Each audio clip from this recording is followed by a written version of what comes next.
दर्शकों, आज हम शमी के पेड़ के बारे में चर्चा करेंगे। शमी के पेड़ का क्या महत्व है। शमी के पेड़ को हिंदू शास्त्रों में बहुत अधिक महत्वपूर्ण बताया गया है। कहते हैं शमी के पेड़ के नीचे रोजाना तिल के तेल का दीपक जलाने से या सरसों के तेल का दीपक जलाने से घर में धन की बरकत होती है, व्यापार में तरक्की होती है। कोशिश करें कि रोजाना शाम को शमी के पेड़ के नीचे दीपक जरूर जलाएं। शमी के पेड़ के फूल, पत्ते, जड़, रस, टहनियाँ सभी का इस्तेमाल करके हम शनि संबंधी दोषों से मुक्ति पा सकते हैं। शनि के वृक्ष को बहुत शुभ माना गया है। शमी के कांटों का प्रयोग तंत्र मंत्र, ऊपरी बाधा और नकारात्मक शक्तियों के नाश के लिए भी किया जाता है। यदि आप अपनी नौकरी या व्यापार से संबंधित परेशानियों से जूझ रहे हैं तो आप ऐसे में गणेश जी को शमी पत्र चढ़ाएं। गणेश जी को हर बुधवार के दिन शमी के पत्र चढ़ाने से आपकी बुद्धि तेज होगी, व्यापार में सफलता मिलेगी, रुके हुए काम बनेंगे, घर में अशांति भी दूर होती है। कहते हैं कि शमी के पत्र में यानी शमी के पत्तों में शिव का वास होता है। इसी वजह से शमी पत्र गणेश जी को भी चढ़ाते हैं और शिव जी को भी चढ़ाते हैं। ऐसा करने से आपके जीवन में सभी दुर्घटनाएं समाप्त हो जाती हैं और आकस्मिक दुर्घटनाएं नहीं घटती। यदि आप शमी के पौधे का नियमित रूप से दर्शन करते हैं और महामृत्युंजय मंत्र की एक माला का जाप शमी के वृक्ष के समीप बैठकर करते हैं तो इससे आपको रोगों से मुक्ति मिलेगी, घर में सुख शांति का वास होगा। शमी वृक्ष लगाना बहुत ही शुभ माना गया है। यदि आप आर्थिक तंगी से जूझ रहे हैं तो इससे भी आपको छुटकारा मिलेगा और घर में कलेश खत्म होंगे। यदि किसी व्यक्ति की शनि की 7.5 चल रही हो या ढैया चल रही हो तो शमी वृक्ष की नियमित रूप से पूजा करें।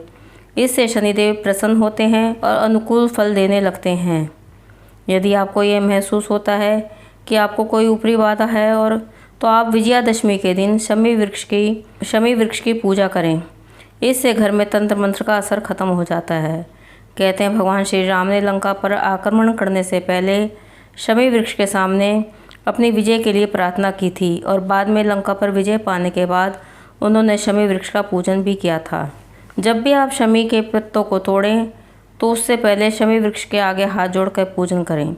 धार्मिक मान्यताओं के अनुसार महाभारत में पांडवों ने भी अंतिम वर्ष में अपने हथियार सभी शमी के वृक्ष में ही छुपाए थे और हथियारों के साथ शमी के वृक्ष की भी पूजा की थी।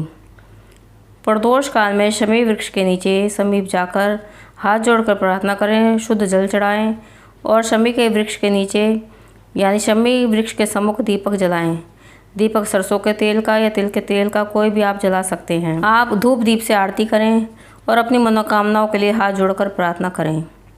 शमी वृक्ष का पौधा शनिवार के दिन लगाना उत्तम होता है। यह पौधा आप गमले में या फिर कच्ची ज़मीन पर भी लगा सकते हैं।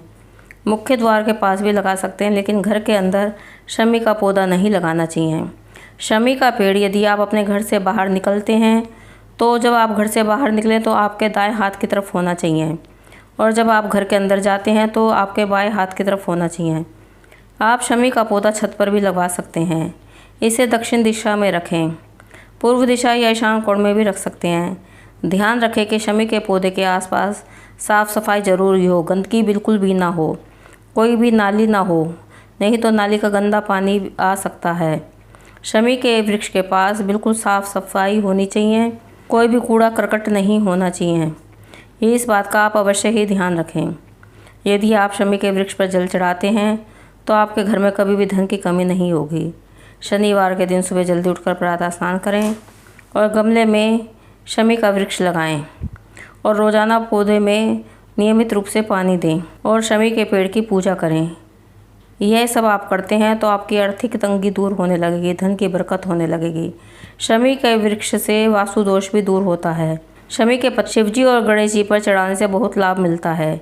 इससे सभी समस्याएं दूर होती हैं, भक्तों की मनोकामनाएं पूरी होती हैं।